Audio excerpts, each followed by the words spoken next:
Hello दोस्तों, विशिष्ट short hand channel पर आप सभी का बहुत बहुत स्वागत है।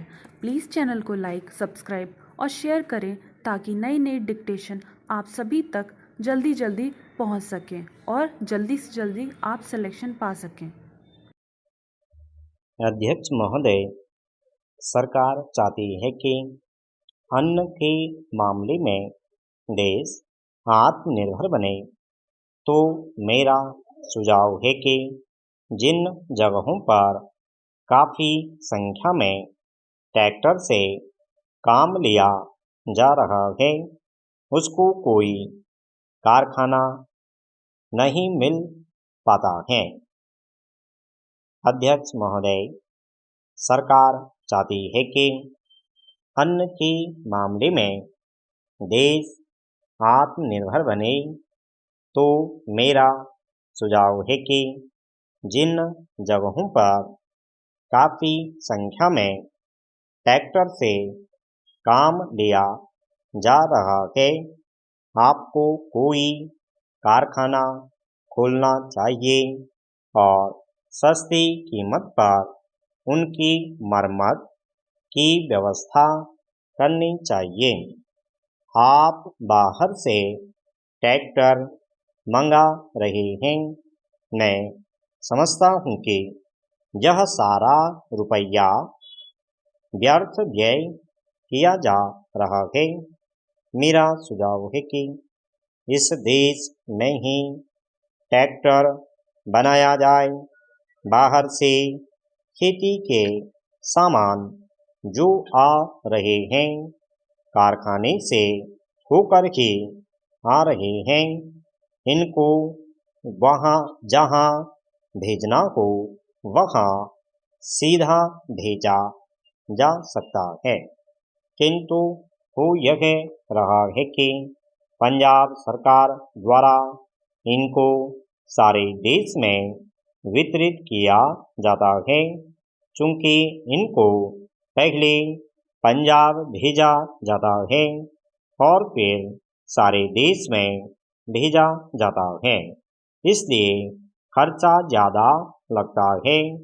खर्चा कम करने के लिए, लागत कीमत कम करने के लिए यह आवश्यक है कि इनको सीधे भेजा जाए। मैं समझता हूँ कि इसमें कोई औचित्य की बात नहीं है। इस पर भी आपको विचार करना चाहिए। आपको किसानों की सहायता करनी चाहिए। उनकी हिम्मत आप न तोड़ें। हमें चाहिए कि उनको हम सस्ते दामों पर खाद दें, बिजली दें, बीज दें और पानी भी दें। लेकिन ऐसा न करके हम देख रहे हैं कि हर बीज के दाम बढ़ाए जा रहे हैं। नलकूप पर आप कर लगा रहे हैं, उनको बिजली नहीं मिल रही है। इस ओर आपका ध्यान जाना चाहिए। वास्तव में आप कृषि की उन्नति चाहते हैं, तो सिंचाई और बिजली का काफ़ी इंतज़ाम होना चाहिए। जब तक सिंचाई और बिजली का इंतज़ाम नहीं होगा, तब तक खेती की उन्नति नहीं हो सकती। अब तक सिंचाई और बिजली तो एक मंत्री के हाथ में है, लेकिन कृषि दूसरी मंत्री के हाथ में है। ऐसा नहीं होना चाहिए। सिंचाई, बिजली और कृषि अगर किसी एक मंत्री के हाथ में हो, तो खेती की उन्नति का काम सरलता से हो सकता है। मेरा निवेदन है कि इस ओर भी आपका ध्यान जाना चाहिए। समाजवादी समाज की रचना की बात बहुत कही जा रही है। गरीबी को दूर करके हम सबको बराबर लाना चाहते हैं। लेकिन देश में गरीबी आज भी बढ़ती जा रही है। मैं यह नहीं कहना चाहता हूँ कि हमारे देश में सरकार ने कुछ नहीं किया है। अध्यक्ष महोदय, बहुत कुछ किया है, लेकिन महंगाई बढ़ती जाती है और इस कारण से देश की खेती की या किसानों की उन्नति हुई भी है। वह महंगाई के कारण समाप्त हो गई है। तो ऐसी स्थिति में अगर हम किसानों को अन्न की उसकी पैदावार की कीमत अधिक नहीं देंगे तो हमारे देश का कल्याण नहीं हो सकता है। मैं कोई यह नई बात नहीं कह रहा हूँ। पहले अमेरिका में यही किया गया जब वहाँ पर खाद्य समस्या के कारण लोग परेशान थे। हमारे यहाँ भी उसी से कल्याण होगा। हम देख रहे हैं कि सरकार के प्रयत्नों की परिणाम भी अच्छे निकलने लगे हैं, लेकिन दुख इस बात का है कि इस वर्ष सर्दी की मौसम में वर्षा नहीं हुई। फलस्वरूप इस वर्ष जो पैदावार है वह उतनी नहीं है। इसका कारण वर्षा का न होना है।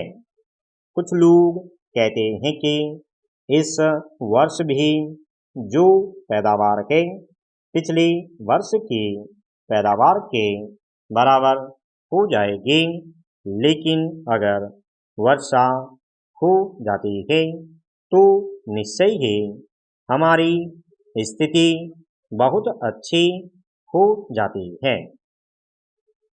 मैं देखता हूँ कि इस वर्ष गल्ले की कोई कमी नहीं है, इसलिए मैं समझता हूँ कि गल्ले को एक जगह से दूसरी जगह ले जाने में जो रोक लगाई गई है उसको हटा लेना चाहिए।